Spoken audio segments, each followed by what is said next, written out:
Normal Kenyam, Bia Kamal can online TV channel and Mandun Shan Kwasniak Milanong right Nagwasame. And while Shang and Jandang Road Rodian ka Pai Wero Ronkin Dangro Jandang Road Ditch, Bantin Diala Conti Lat Karodian Raidor and Banakaling, and me there la report Mugur de Conalingagua. Ka warning a banat Bagwasame, Boraine con Katin Bedbading Contin Jegne con Roll Ethiopia. Gurjano de Yanamedian lingua. So Banarach Katin content work, Bukon Aja Guano Nena. To con get a lot Carodian Kiri Pont no Kari Guasamen who take a native Sharon Realika Bantama, to Gurjano de Nuare, de Kamukariak, Canada to or Canati Gurno de can Riek de can lat Doroshal Kadis Ababa, Jima, Metu, Mizan, can a wee bunjan cocaine and on. Canadi Sharan Realeka, alo de can take Nuare de Canabat. Bana Jalata Mishit Kaname, ko Gora Janodi and taking a tinkadi and teacher Shidi and Katup Shetka warning till I come Kanakon, and Oden Arian Gang Chirkon a conca. Guazame Manyam and Dong Banaquen, Shitkaman Chalari and a win. Took on ke Nekon Chalado Shade Mark, Kogwaran Shade Markton. Non makaka gwante gol reidwar nke rol Ethiopia manyam gwasame ngai kone anyak terrorist group Canadian content kwane kon kwa kaham reidwar nke Gambela gwadan yamadana chajon wode kan kamu keriktin muku kon la laran tama la anyak terrorist group chikana to kamde kane kon mak ka Addis Ababa Kajan Jogamani Chalado Sha Nur Dangro, Kim Dangro Kanwari, Wachaka Taka Addis Ababa, Dorshalka Kaki Kaliti District,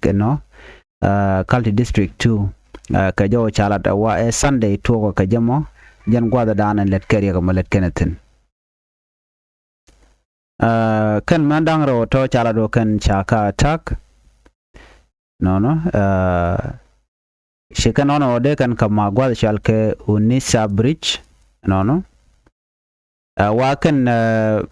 bar shikan dor tin content wartikatin la addressin dorin ware shikan gati ko de kan kamaktin no shikan ati jano mitte karamnga yen milan war murai katong norian ne nyo dor ken la dor contikatin kadi ne nyo gwada dan la kana palten ba la gwas paliken so na menta memle rode Ken wa chikana toka mede kana de kan ka gorgondan kon tekatin aram mamate ka Addis Ababa murai ka tong nuare rewi ka Addis Ababa det ka wasa jema adama metu mizan tepi kan godi ala to den nuare de widi andar shunga ko in case chatwok de ka kon mo kereng midire long alamen gor bare long dame je dana de kana lat gwasemene Kan gwasa tone ka gwasa baj to gon wero de kan rodian ten especially mekaneti jalla lo gui kane de randere jal goro jeno de randere jala gwa ko tama alan weri kon la lin kon wor pinya mishala don wo na me batwo ke ba kon mo kerek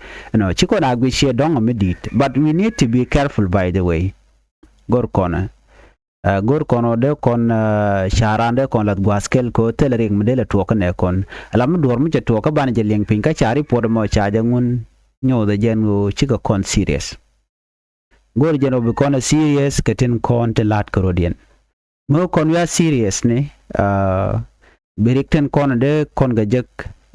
be ka kwa antama ber ja jojo gwano chare ya leka so yene kon te ka Addis Ababa ke gwandi ala kon cha mention gwadame we do not shunka mi jira mi chile ngwazame kan online TV channel gor jeno biane kon bo biya kalet ana gor jeno biya dun gang chire mala kon ala ne won mena dien ngwazame bala mandanen latka ber entama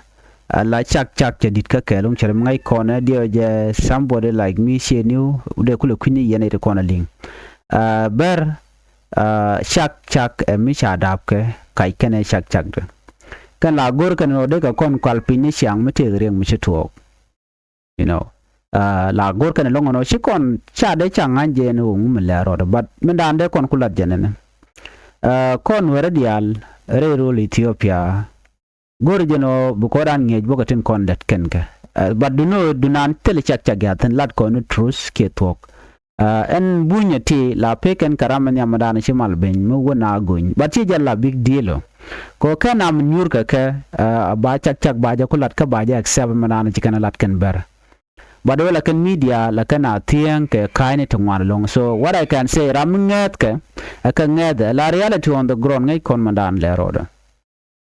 anu ber la den ke liwe chak murai kon tama bera wa chikan yo de chop ke million ni chikan ga yor pin chikan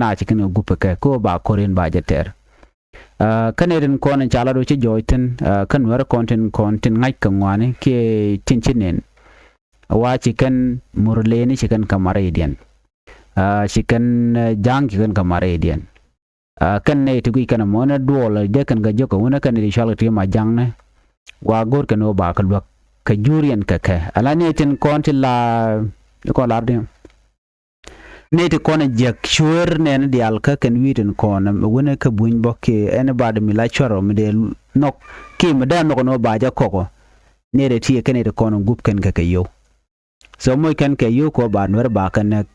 so na mo sha jojo gwano tema korja tan chere ngai kon shi jan kor to dio je kon ngi tan ne shi kan tandu li kan ga chot da wi ko tina jere wi no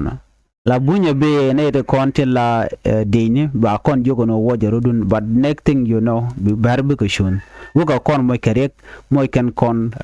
ke na kan kon ka jana pa kon jogo tama yana jana gwad me chwada gwad the next move then bi ko kon nak so dene rodan gi jana okay me agon jogo jana ci kon dia jana wona cina dia jen banawo gwanate dongnan ka kan to bi ko lobun bi ka na benak medicine jana ber ko shaja goro bika kon nak la kon che do alan chere mala kon alan wona I don't think no nwere dwal ke but kon ke problem dan jana ne problem dan o kon che kore ke gujen worek ko mala kon a gujen worek by the way de kon